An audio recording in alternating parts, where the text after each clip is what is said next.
नमस्कार, मैं दीपक शर्मा और मेरे इस YouTube मंच पर आपका स्वागत है। दोस्तों, आज एक तस्वीर आपको मैं दिखाना चाहता हूँ और हो सकता है बहुत से लोग, बहुत से दोस्त इस तस्वीर को पहचानते हों और कुछ लोग ऐसे भी हों जो इस तस्वीर में जो शख्स दिख रहे हैं ना उनका नाम सुना हो, ना उनको सूरत से जानते हो। तो पहले तस्वीर देखते हैं और फिर आगे बढ़ते हैं।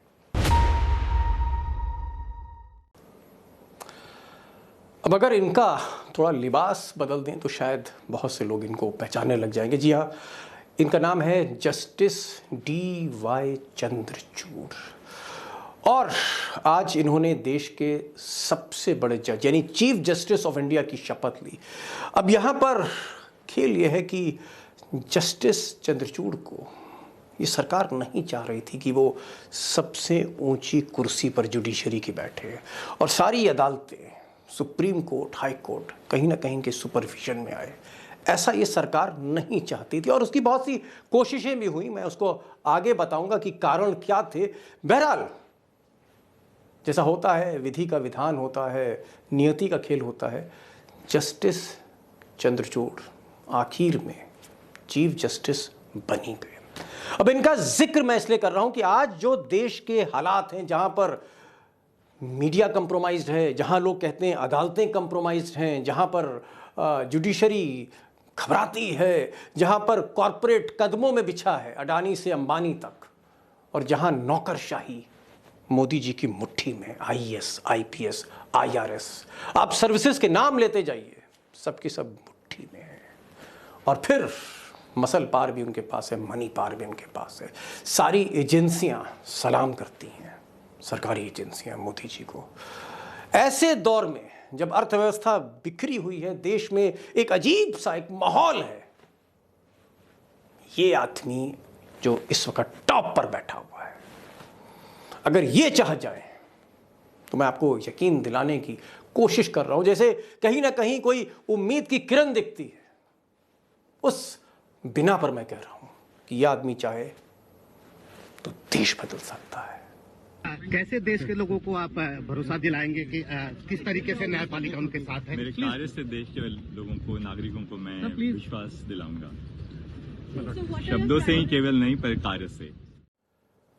और दोस्तों, आज मैं चीफ जस्टिस ऑफ इंडिया उनका जिक्र क्यों कर रहा हूं, उनकी ताकत का जिक्र क्यों कर रहा हूं? मैं ये क्यों कह रहा हूं कि अगर कोई शख्स है इस मुल्क में जो प्रधानमंत्री पर लगाम कस सकता है तो वो फिर चीफ जस्टिस ऑफ इंडिया ही है, क्योंकि कॉन्स्टिट्यूशन ऑफ इंडिया ने, हिंदुस्तान के संविधान ने इतनी ताकत दी है इस कुर्सी को, इस सीट ऑफ पावर को, जो एपेक्स बॉडी है जुडिशरी की।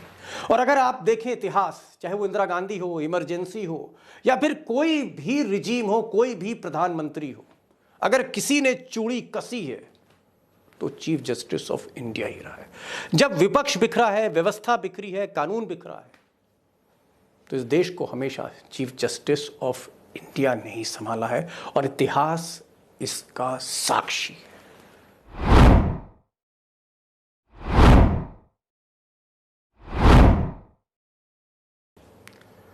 लेकिन आज के दौर में जब हम पीछे मुड़कर थोड़ा सा देखते हैं तो हम देखते हैं कि इस देश में हालात तब और ज़्यादा खराब हुए जब कहीं ना कहीं लोगों का जो भरोसा था वो अदालतों से उठने लगा। और उसके जिम्मेदार आप इनको कह सकते हैं, रंजन गोगोई, जिन पर सेक्सुअल हैरेसमेंट के चार्जेस थे। और उसके बाद जिस तरह से उन्होंने कई जजमेंट दिए, चाहे वो अयोध्या का जजमेंट हो या फिर राफेल का। राफेल में जिस तरह से क्लीन चिट दी और 2019 में सरकार ही बचा ले गए रंजन गोगोई, और बदले में साल भर बाद ये राज्यसभा के सदस्य बने, तब जुडिशरी पर लोगों का भरोसा कम हुआ। और उसके बाद अगर आप देखें तो चीफ जस्टिस S.A. बोबडे ये जो आए, इनका भी टेन्योर कोई ऐसा नहीं था जिसमें कहीं ना कहीं लोगों को उम्मीद की किरण दिख रही थी। और हकीकत यह है कि रंजन गोगोई हो या बोबडे हो, मैं किसी पर कोई टिप्पणी नहीं कर रहा हूँ, लेकिन एक परसेप्शन ऐसा बनने लगा कि इस देश में अब सब कुछ कंप्रोमाइज़ हो गया है। चाहे वो मीडिया हो, चाहे वो ब्यूरोक्रेसी हो, चाहे वो जुडिशरी हो, चाहे वो कॉरपोरेट हो, सब का सब मैनेज हो रहा है, मैनिपुलेट हो रहा है। और यहाँ पर लोगों का व्यवस्था पर से यकीन कम होने लगा। अब दोस्तों, जस्टिस चंद्रचूड़ से ये सरकार या ये व्यवस्था क्यों नहीं कंफर्टेबल थी, क्यों थोड़ी सी असहज थी, नहीं चाहती थी कि ये बने, बल्कि कोशिश तो ये भी हो रही थी कि कहीं ना कहीं चीफ जस्टिस का जो टेन्योर है वो 2 साल फिक्स किया जा रहा था। उस पर मैं कभी और वीडियो बनाऊंगा। और उस तरह से इनको कहीं ना कहीं माइनस किया जा रहा था कि चीफ जस्टिस बन ही ना पाए। और भी बहुत सी कोशिशें हो रही थी। हालांकि जैसे मैंने शुरू में कहा कि विधि का विधान होता है, इनको एक मौका मिला और नियति ने ही इनको एक रास्ता दिया और ये चीफ जस्टिस बने। लेकिन सरकार क्यों असहज थी, व्यवस्था क्यों इनको नहीं चाहती थी? चंद्रचूड़ का नाम सुनकर सरकार में कुछ लोग घबराते क्यों हैं? तो एक बार जस्टिस चंद्रचूड़ के कुछ फैसले देख लेते हैं, हाल फिलहाल के फैसले। हालांकि कई इनके ऐसे जजमेंट्स हैं जो इस पर डिबेट होता है। इनको आज की तारीख में एक लीगल ल्यूमिनरी माना जाता है, जीनियस माना जाता है, बहुत पढ़े लिखे हैं, मैं उस पर भी आऊँगा। लेकिन जो जजमेंट्स हैं, जैसे मिसाल के तौर पर LG वर्सेस आप, जब बीजेपी, मोदी सरकार लेफ्टिनेंट गवर्नर को अरविंद केजरीवाल के मुखालिफ खड़ा कर रही थी और एक जंग छिड़ रही थी, उस वक्त सरकार को तो बहुत सी उम्मीद थी, केंद्र सरकार को, लेकिन इन्होंने जो फेवर दिया वो LG वर्सेस आप गवर्नमेंट में, इन्होंने कहीं ना कहीं ये कहा कि चुनी हुई सरकार की अवहेलना नहीं करनी चाहिए। यानी कहीं ना कहीं लेफ्टिनेंट गवर्नर को कहा कि आप मुख्यमंत्री को, आप दिल्ली सरकार को इग्नोर नहीं कर सकते। और वो एक बिजली की तरह वो गिरा जो है मोदी सरकार के अरमानों पर, वो ऐसा जजमेंट था। अब आधार कार्ड देखिए, आधार कार्ड में ये पब्लिक के साथ खड़े हो गए और इन्होंने कहा कि ये जो स्कीम है इसने कहीं ना कहीं आदमी को 12 डिजिट का एक नंबर बना दिया है। और ये जो जासूसी वगैरह होती है इस आधार के कार्ड पे, वो नहीं होनी चाहिए। तो आधार पर बड़ा सख्त इनका डिसेंट था, हिस्टोरिक डिसेंट था इनका।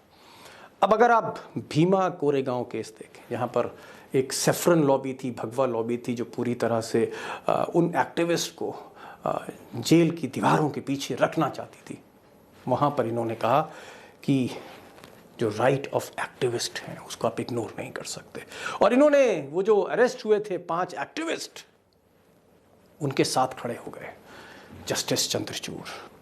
और इसी तरह से अगर आप कोविड-19 का वो काल देखें, जब दूसरी लहर का कहर बरपा रहा था और राज्य सरकारों के बीच में, केंद्र सरकारों के बीच में आरोप प्रत्यारोप लग रहे थे, उस वक्त पूरी व्यवस्था को आड़े हाथों लिया। मोदी सरकार पर भी तल्ख टिप्पणी करी और कहा कि चाहे ऑक्सीजन हो, दवा हो, ये आपकी जिम्मेदारी है। RTI में भी इनके जो आप कह सकते हैं जिस तरह के फैसले हैं, और ख़ासकर ये वो जज थे जिन्होंने कहा कि चीफ जस्टिस ऑफ इंडिया, इस देश का नंबर 1 जज, उसका दफ्तर भी ट्रांसपेरेंट होना चाहिए, कोई चीज़ छुपानी नहीं चाहिए। तो ये एक किरदार है जस्टिस चंद्रचूड़ का, जिनके पिता वाई चंद्रचूड़ इस देश के लॉन्गेस्ट सर्विंग चीफ जस्टिस थे और वो भी एंटी एस्टेब्लिशमेंट थे। सरकारों को उनसे भी कहीं ना कहीं दिक्कत होती थी और वही गुण बेटे में भी दिख रहे हैं। अब आप कहेंगे कि सरकार को दिक्कत क्या है चंद्रचूड़ से?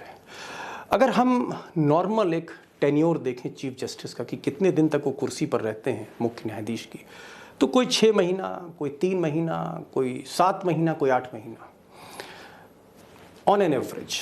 लेकिन जस्टिस चंद्रचूड़ क्योंकि बहुत यंग एज में जज बन गए थे, ये रिटायर होंगे 10 नवंबर 2024 को। यानी जो सुपर फाइनल है इस देश का, यानी मोदी जी का जो मुस्तकबिल है, आगे का जो सफ़र है, तीसरी बार शपथ लेने का, उसके बीच में जो अहम पड़ाव है अगला लोकसभा इलेक्शन, उस वक्त जस्टिस चंद्रचूड़ तब भी चीफ जस्टिस होंगे। ये रिटायर हो रहे हैं 10 नवंबर 2024 को और लोकसभा का जो इलेक्शन है, जो फाइनल है मोदी जी का, वो मई 2024 को होना है। और ये सही बात है कि जस्टिस चंद्रचूड़ रंजन गोगोई नहीं है, दिक्कत यहीं पर है। अब दोस्तों, रंजन गोगोई साहब का मैं बार बार जिक्र क्यों कर रहा हूँ? क्योंकि रंजन गोगोई जिस वक्त चीफ जस्टिस थे, उस वक्त मोदी जी पर तमाम संगीन आरोप लग रहे थे, मुसीबतों में घिरे थे, नोटबंदी की मुसीबत में, GST के नेटवर्क को लेकर बहुत से आरोप उन पर लग रहे थे और सबसे बड़ा आरोप राफेल डील का था। फ्रांस में जांच शुरू हो गई थी और ऐसे में विपक्ष का पूरा नैरेटिव ही था राफेल डील, करप्शन चार्जेस। और ऐसे में रंजन गोगोई जो चीफ जस्टिस थे उन्होंने क्लीन चिट दी। और भी कई फैसले हैं, जैसे अयोध्या को लेकर फैसला उन्होंने दिया, और फिर बाद में इस देश ने देखा कि उनको इनाम भी मिला, वो राज्यसभा के मेंबर बने। और रंजन गोगोई के बाद जब एस.ए. बोबडे साहब आए तो एस.ए. बोबडे के जो फैसले थे या जो उनका रोल था या जो इमेज था, वो कहीं ना कहीं एंटी इस्टेब्लिशमेंट नहीं थी, सरकार कंफर्टेबल थी। लेकिन अब ये जो सिलसिला है इसको शायद चंद्रचूड़ ऐसा लग रहा है कि वो तोड़ने जा रहे हैं। अब जस्टिस चंद्रचूड़ में उम्मीद क्यों दिखती है, उसका एक प्रमुख कारण ये है कि जब ये इलाहाबाद हाई कोर्ट के चीफ जस्टिस थे तब इनके अगर आप फैसले देखें तो ये सरकार से कभी दबे नहीं। जब ये बॉम्बे हाई कोर्ट में जज थे तब भी सरकार से दबे नहीं। ज़्यादातर इनके जो फैसले थे, जजमेंट थे, प्रो पब्लिक थे। और इसके अलावा व्यवस्था पर हमेशा इन्होंने प्रहार किया। उसकी एक कारण ये है कि पढ़े लिखे हैं, हार्वर्ड के पढ़े लिखे हैं, बहुत ओपन माइंड के हैं। अगर आप देखें इनका थोड़ा सा प्रोफाइल देखें, करप्शन पर, जहाँ जुडिशरी में भ्रष्टाचार की बहुत सी शिकायतें हैं, करप्शन पर ज़ीरो टॉलरेंस है, बेहद ईमानदार छवि है। और ये आप किसी से भी पूछ सकते हैं, वकील से लेकर आप इनके ब्रदर जज से पूछ सकते हैं।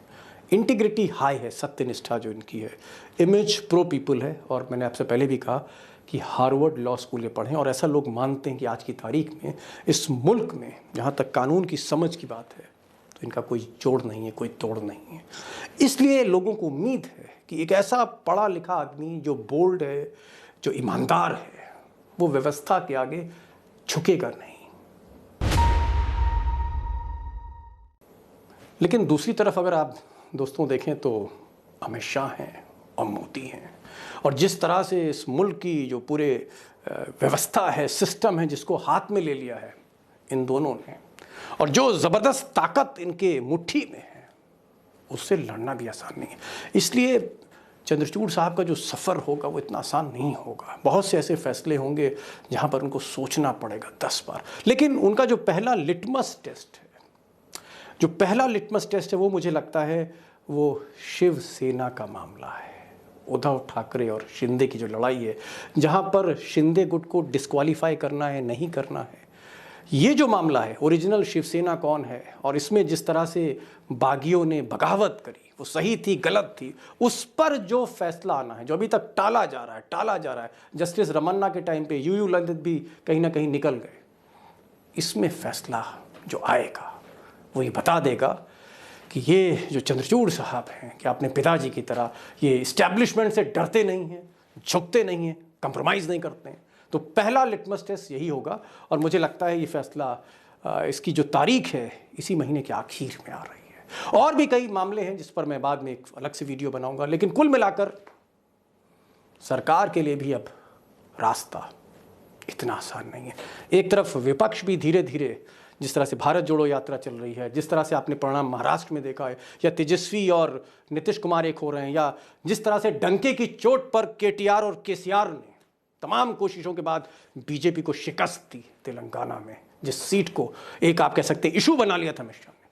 ये सारे जो डेवलपमेंट्स हो रहे हैं, और उसके बीच में चंद्रचूड़, इनका जो न्याय होगा वो देखने वाला होगा। और इसीलिए मैंने कहा कि उम्मीद लगती है, और अगर ये शख्स चाह जाए, एक इच्छा शक्ति लेकर आ जाए, हो सकता है देश पीछे खड़ा हो जाएगा, व्यवस्था बदल सकती है, देश में बदलाव लाया जा सकता है, क्योंकि संविधान ने इस शख्स को अख्तियार दिए हैं। That I will uphold the sovereignty and integrity of India. That I will duly and faithfully, and to the best of my ability, knowledge and judgment. That I will duly and faithfully, and to the best of my ability, knowledge and judgment. तो justice Chandrachud से हम बहुत सी उम्मीदें कर रहे हैं। कुछ उम्मीदें मेरी आपसे भी हैं कि कम से कम ये जो वीडियो है, और इस वीडियो को बनाना इतना आसान नहीं होता है। आप समझ रहे हैं, ये कोई कार्टून फिल्म या कॉमिक्स नहीं है, या मैं कोई कहानी सुनाने नहीं आता हूँ एंटरटेनमेंट की। बड़ा कलेजा चाहिए और हौसला आपसे मिलता है। बस मैं ये चाहूँगा कि इस वीडियो को ज़्यादा से ज़्यादा शेयर करिए, व्हाट्सएप पे शेयर करिए, फेसबुक पे शेयर करिए, कि लोगों तक जाए कि वाकई पर्दे के पीछे देश में क्या हो रहा है। और कुछ लोग हैं कि जिनको हौसला दिया जाए तो चीज़ें बदल सकती हैं इस मुल्क में। इसलिए थोड़ा फ़र्ज़ आपका ही बनता है कि इस वीडियो को थोड़ा सा शेयर करिए और बेल आइकॉन को क्लिक करिए, नोटिफिकेशन मिलेगा। चैनल को सब्सक्राइब करिए, दोस्तों से कहें वो सब्सक्राइब करें और कमेंट्स लिखिए। तो आज बस इतना ही, फिर मिलेंगे एक नई वीडियो के साथ। तब तक के लिए नमस्कार।